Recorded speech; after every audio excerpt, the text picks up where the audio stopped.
OK. Donc, moi, je connais ton travail et on travaille ensemble avec, différents clients, des clients renommés et je sais que tu as travaillé avec les plus gros infopreneurs du marché.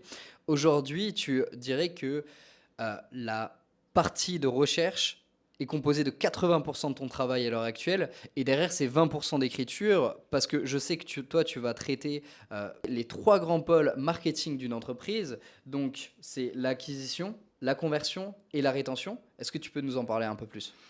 Ouais, exactement. Alors, on va parler, si tu veux, dans le funnel du front-end et du back-end. Donc, qu'est-ce qu'on va mettre en avant dans un premier temps avec de l'acquisition. Donc, tout ce qui va être sur les régies Google, Facebook, Pinterest, LinkedIn, tout- toutes les régies publicitaires pour vraiment faire de l'acquisition client. D'accord? Ou du prospect ou de lead, tu l'appelles comme tu veux.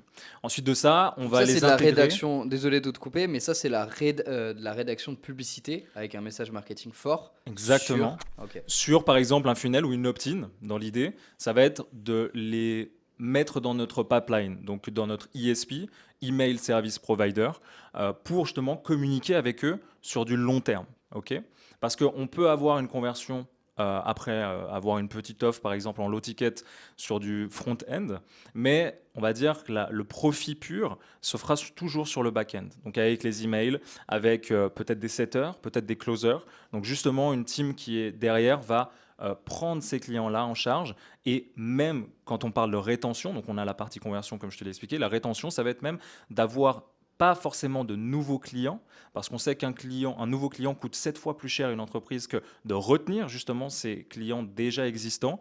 Et donc les clients déjà existants peuvent potentiellement acheter une nouvelle offre encore et encore, ce qui va augmenter la lifetime value de l'entreprise. Et c'est ce qu'on recherche à faire quand on est un peu, on va dire, au-delà d'être copywriter, mais vraiment directeur marketing, où on va chercher à multiplier le profit que génère l'entreprise. Yes.